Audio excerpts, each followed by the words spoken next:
Le Seigneur soit avec vous. Évangile de Jésus-Christ selon saint Luc.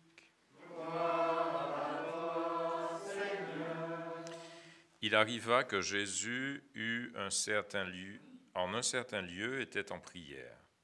Quand il eut terminé, un de ses disciples lui demanda : « Seigneur, apprends-nous à prier, comme Jean le Baptiste lui aussi l'a appris à ses disciples. » Il leur répondit : « Quand vous priez, dites : Père, que ton nom soit sanctifié, que ton règne vienne, donne-nous le pain dont nous avons besoin pour chaque jour, pardonne-nous nos péchés, car nous-mêmes nous pardonnons aussi à tous ceux qui ont des torts envers nous, et ne nous laisse pas entrer en tentation. » Acclamons la parole de Dieu.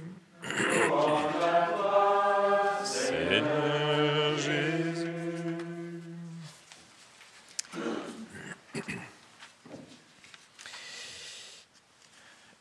Alors aujourd'hui, nous faisons mémoire de Saint Bruno, et j'imagine que les Chartreux sont en fête, puisque Saint Bruno est le fondateur de la Grande Chartreuse. Et Saint Bruno, qui avait un avenir tout tracé, un intellectuel de haut vol, qui a été même enseignant, et puis finalement qui a dénoncé son évêque, qui avait payé des électeurs. À l'époque, on élisait probablement les évêques, et donc il avait payé les électeurs, et son chancelier, qui était Bruno, l'a dénoncé, a dit que c'est pas possible, il y a une injustice, voilà, et donc forcément quelques répercussions, donc il n'a pas pu rester dans son poste, et finalement il a décidé de fonder, ou plutôt de se retirer, pour davantage être avec le Seigneur, et donc de prier davantage, d'être dans la contemplation et dans l'intimité du Seigneur.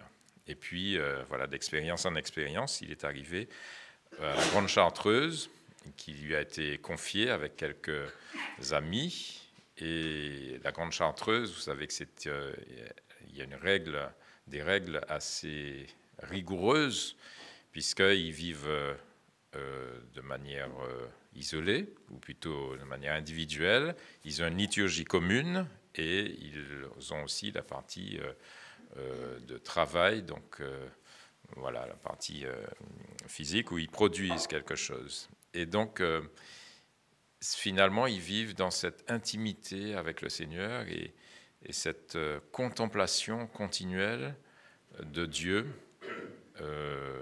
notre Sauveur Jésus-Christ, et de Dieu Père et Esprit Saint. Et donc, je me suis dit, tiens, ça tombe bien, parce que ce ne sont pas les textes qui ont été prévus pour la fête de Saint-Bruno, mais plutôt les textes de la Férie d'aujourd'hui, mercredi.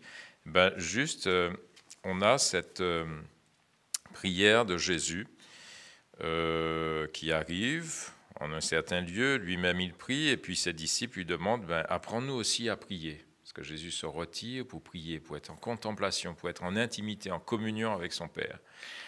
Et voilà que les autres disciples disent, fais-nous participer à cette contemplation, fais-nous participer à cette communion avec le Père. Comment est-ce que tu rentres en contact avec le Père? Comment est-ce que nous, on peut faire? Et il dit simplement, quand vous priez, dites, ce Notre Père. Le Notre Père, je ne vais pas tout détailler, mais c'est une prière extraordinaire. Souvent, on vient voir les prêtres, peut-être vous aussi d'ailleurs, j'ai telle chose, donne-moi une prière, comme une formule magique. Une prière, c'est d'abord une conversation avec Dieu, nous rappelle sainte Thérèse. Et une prière donc, nous met en relation avec Dieu. On parle avec Dieu, on dit des choses, on échange avec Dieu. En fait, on est en communion avec Dieu. Voilà, donc il n'y a pas de formule magique. On peut tout simplement se tourner vers Dieu et puis lui parler, le prier. Mais Jésus quand même nous donne cette formule qui ramasse un peu, je vais dire presque toute la théologie, puisque d'abord on appelle Dieu Père, notre Père. c'est pas mon Père, c'est pas le Père de Jésus, c'est le nôtre. Donc Jésus est notre frère de fait. Et puis c'est le Père de mon voisin, c'est le Père de mon agresseur, c'est le Père de celui qui m'a blessé, c'est le Père de celui que j'ai blessé. Et c'est notre Père, à chacun d'entre nous. Et puis, toute ce volet où on reconnaît la gloire de Dieu, que ton nom soit sanctifié, que ton règne vienne, Dieu qui veut notre bonheur et dont le règne tarde peut-être à venir. Et on peut se poser la question, qu'est-ce que nous faisons pour que ce règne arrive, que son nom soit sanctifié, respecté, connu, aimé?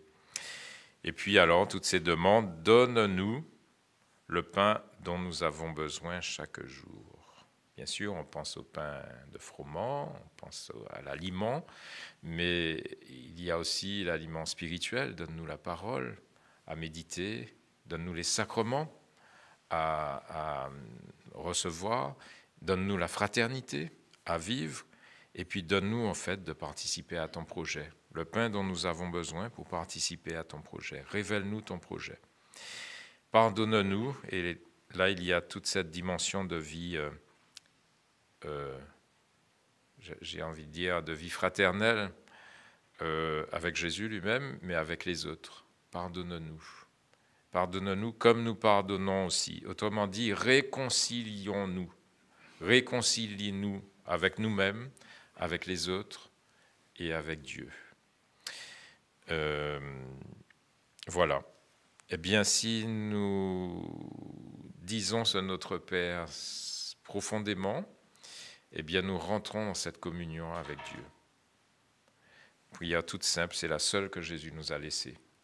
Et je suppose que j'imagine que les Chartreux, ils mettent toute une vie, et une vie ne suffit pas pour être davantage en communion avec Dieu, mais ils doivent méditer probablement régulièrement, sinon chaque jour, ce Notre Père. On n'en finira jamais d'approfondir le Notre Père, et donc la relation avec Dieu, la conversation avec Dieu, qui reconnaît Dieu comme Père de chacun d'entre nous. Voilà, en communion avec les Chartreux aujourd'hui, réjouissons-nous parce que Dieu s'est approché de nous, et même Dieu nous ouvre la communication avec lui. On peut lui parler, voilà, et l'appeler papa, père. Extraordinaire quand même. Il y a quasiment, c'est la seule religion dans laquelle on reconnaît Dieu comme notre Père et nous, frères de Jésus. Voilà, rendons grâce à Dieu, demandons-lui cette simplicité du cœur, cette joie, cet émerveillement quotidien. Tu es notre Père et tu nous relèves. Amen.